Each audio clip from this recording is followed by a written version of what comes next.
Hello everyone, today we have an important video presentation regarding the study in 2013 at Berlin's Charité Hospital showing the safety of dry fasting, that 5 days of dry fasting is particularly safe, presents no issues, and we will briefly revisit back a few years for this German study. I link the description already on my site, linked below to watch. There you go. So this study shows that we have self-repair, self-regulation mechanisms which are genetically programmed within us. Therefore, we will discuss this topic somewhat in this video presentation. So 2013 Charité Hospital. So the goal of the study, what really happens in the body when we eat, when not eating, not drinking for 5 days, no water, no smoothie, no juice, nothing. It's a total dry fast. So what was the objective of the researchers? Unlike many fasting discussions, researchers wanted to measure what happens physiologically with markers.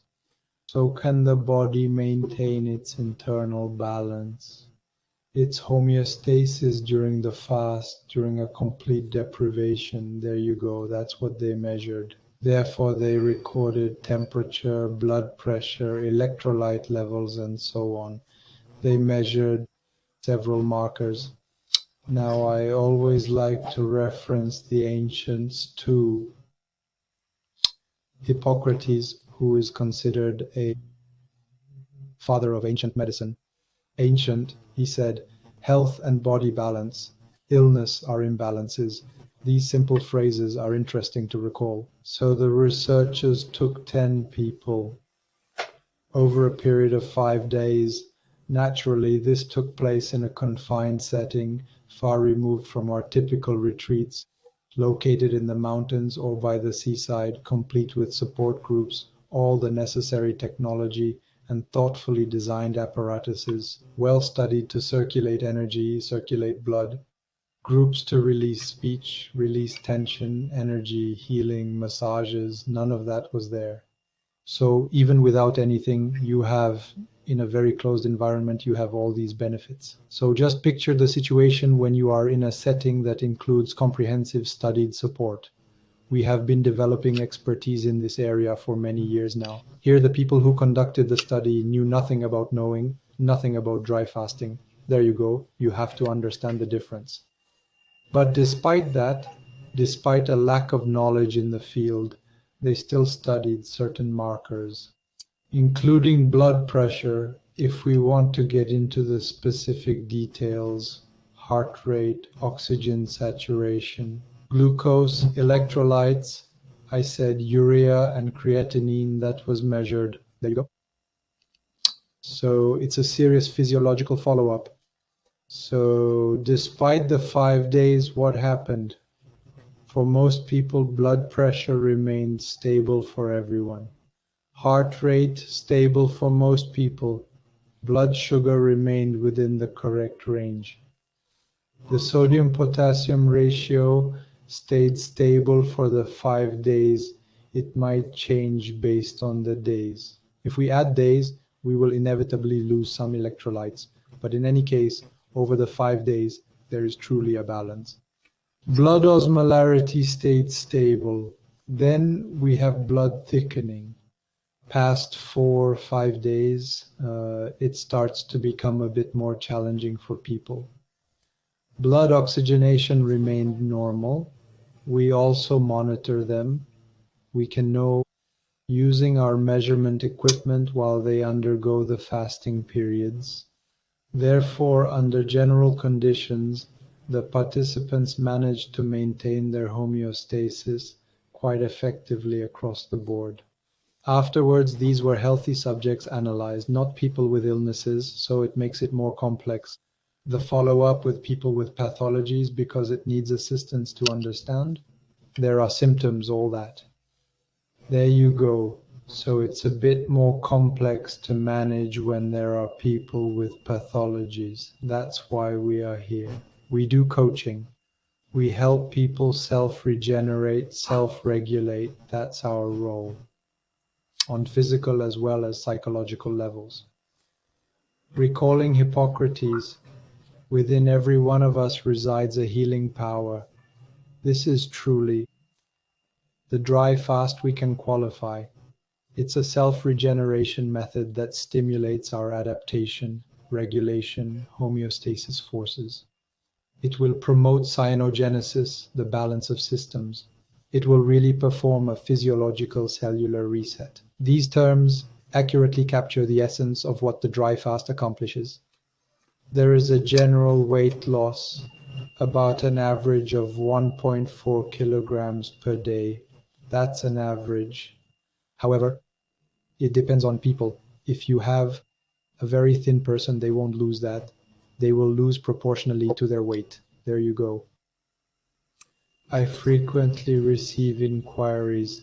Can we fast someone who is underweight? Is that a concern? We can fast an underweight person. No problem. They might even regain weight after because they assimilate better, etc. But we always adapt according to the person we have in front of us. Everything is tailor-made. Everything is adapted to each person. That's why protocols don't work. Because you cannot fast someone who is underweight, tell them to follow this 5 or 7 day protocol and it will work. No, it doesn't work that way. We have different body types, different physiognomies. We have different detoxification capacities.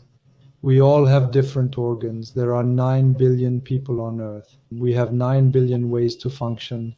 So you can't give protocols to everyone. Impossible. You must do a dry fast in an individualized manner. So you have to follow people in their process of self-healing. That's why it needs precise follow-up. And if you're alone at home, you don't know. You are mistaken. You believe you are doing the right thing, but sometimes you push things too far, potentially exceeding your body's capacity to adapt in certain situations. And then the fast becomes counterproductive. That's why it's always good to be supervised by professionals who tell you, look, here you have exceeded your adaptive capacity. There is no point in going beyond that. You are already at the limit. We feel it, we see it. There are markers. We follow. We observe. I am not all alone either. We see, we watch.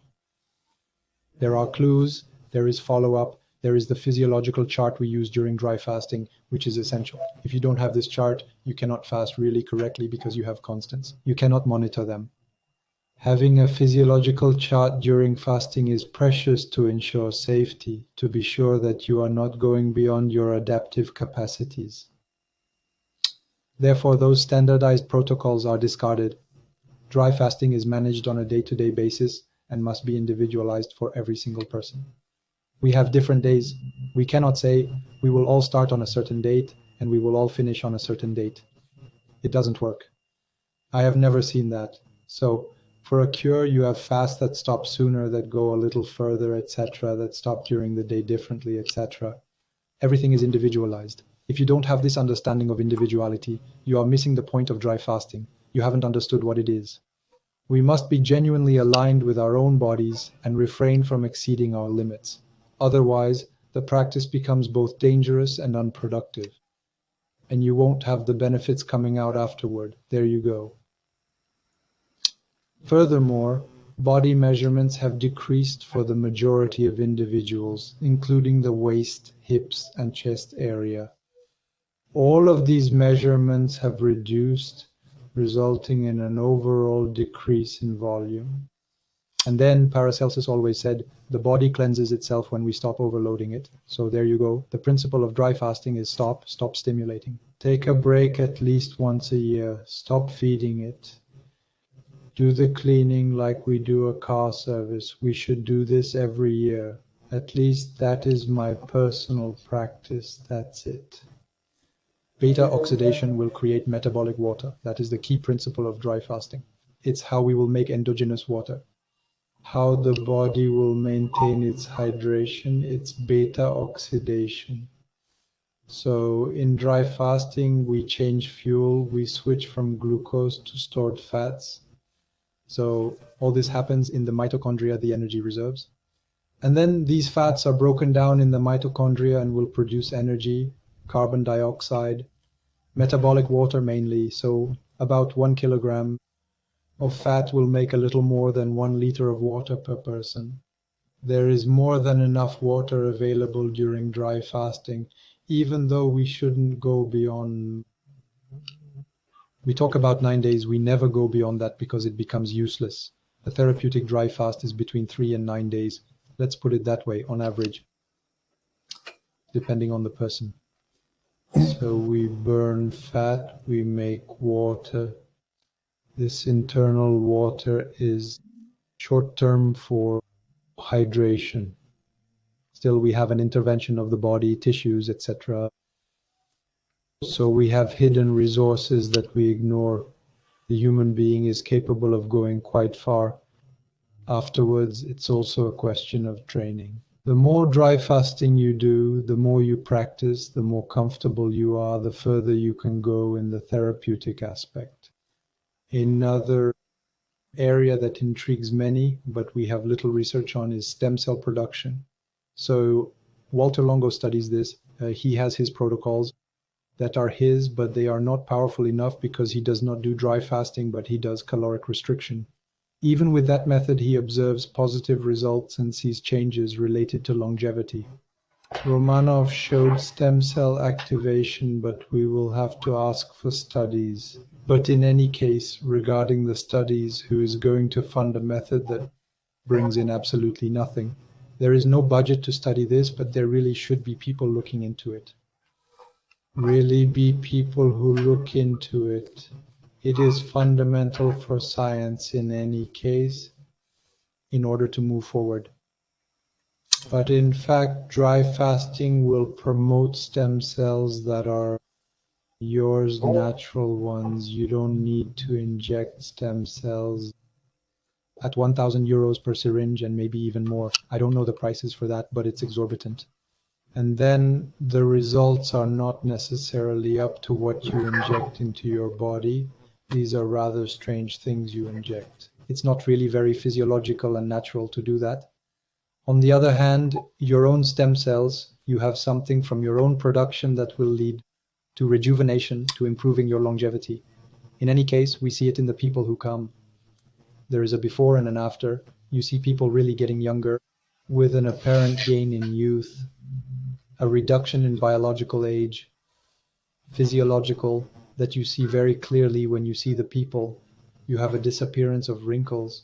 You really have a face that has become refined or at least improved in its overall appearance. Dry fasting stimulates cellular renewal and it fosters the regeneration of the immune system. You really have an adaptation, a correction that is happening, an immunity homeostasis. He is going to activate unique repair pathways that are only found during dry fasting. So these three phases, always autophagy, the cleaning phase, refeeding, and the activation of stem cells behind that, which takes place. Provided that your food intake is proper and clean, including a reduction in carbohydrates, that is certainly true. Sufficient protein intake to rebuild upon restarting is important. Thus, we come back to what Avicenna said. I always like to quote these ancients with the phrases they used to say.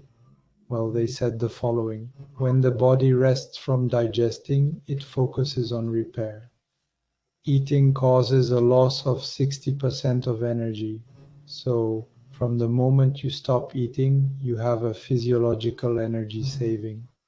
And once you are at rest, your body can work internally, it can repair itself. It could perform regulations, repairs there. That's it for rest. The dry fast from the study in 2013 showed a rise in creatinine clearance by 167%. So creatinine is a waste product produced by the muscles which function as a filtering mechanism.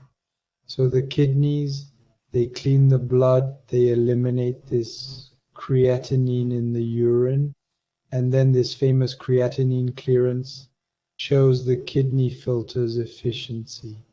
So if you have, for analogy, a coffee filter, a slow filter stagnates, an efficient one passes quickly. So in this study of 167%, the blood filtration capacity measured went up by 167% in these subjects. This truly demonstrates an adaptation of the kidney, showing that it can filter more effectively, which achieves a superior rate of waste elimination. So homeostasis is the key to dry fasting. What this study reveals is the body's power of adaptation to regulate itself when the external supply of calories and water stops. Insulin drops drastically. So you have a weapon against type 2 diabetes, formidable, but you must correct your diet, because if you load up on Coca-Cola or any carbs, your diabetes will return. That is obvious. But dry fasting is a springboard for physical and physiological change. Lipolysis, which is fat breakdown, increases. That is precisely what the study demonstrated. Beta oxidation activates, so metabolic water is created. Autophagy activates the cleaning inside and outside the cells. The organism recycles, conserves water, and eliminates waste products through autophagy. So we are in an intelligent survival mode, regeneration and enhanced resilience. So resilience is also a mode of dry fasting that we can utilize. Dry fasting constitutes a controlled stressor in which the organism adapts, optimizes, and temporarily becomes more efficient. We are certainly not designed for comfortable suffering. If you believe you are making things easier for yourself by lounging on the sofa, sitting on a chair, or sitting in a hammock under the palm trees near the water, that's good. But you are degrading, that's for sure. It is through constraint that you work on your adaptation, because aging well and being fit means being adaptable to any situation. Therefore, the key element here is adaptation. Seek out activities that force you to adapt. Physical exercise is one such thing, fasting is another. These are my preferred methods. Physical exercise, fasting. Focus on your nutrition and avoid overburdening your system. Maintain adaptability. Impose constraints on yourself, beneficial ones. Make yourself do things you aren't used to doing, etc. Work on your flexibility. Work on your musculature too, a constraint that is beneficial, having muscle. The older you get, the more muscle you lose, so we really must stimulate that. Dry fasting, hormetic therapy number one, overall therapies is more interesting and effective than cold. Saunas, heat exposure, or even physical exercise. I greatly appreciate sport, but regarding autophagy and therapeutic advantages, fasting ranks first. Compared to water fasting, dry fasting proves to be more effective. Hormesis dictates that a minor dose of stress provides reinforcement, while an excessive dose causes weakening. Thus, if you surpass your adaptive capacity, you are no longer in the law of hormesis.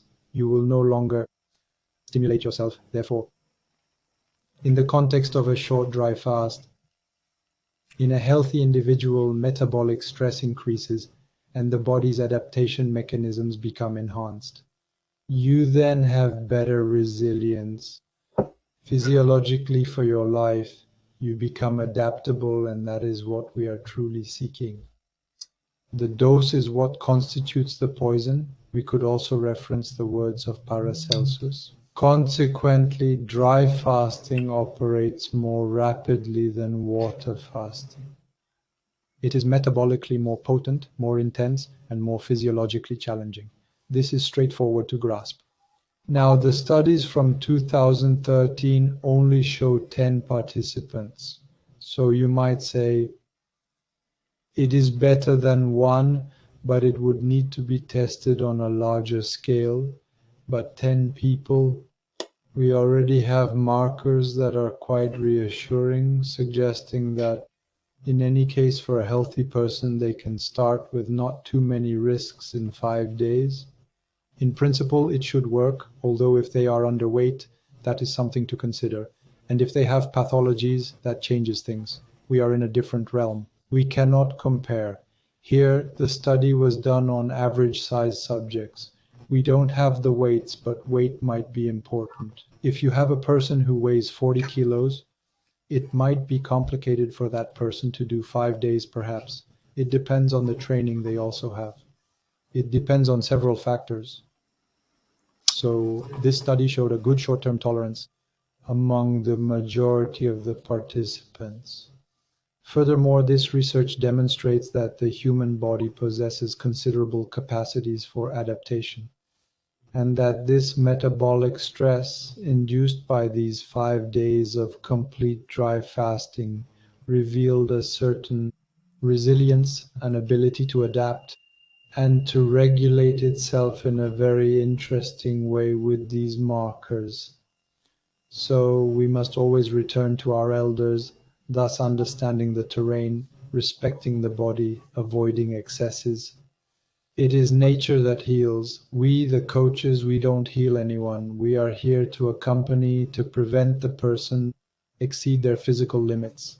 We are present to offer monitoring, that things go well, that refeeding goes well, that therapeutic work is done during the fast, to offer options, a period of rest, of awareness, of working on oneself, of conscious realization so that the fast yields the greatest possible effectiveness, creating a temporal space dedicated to rest and regeneration.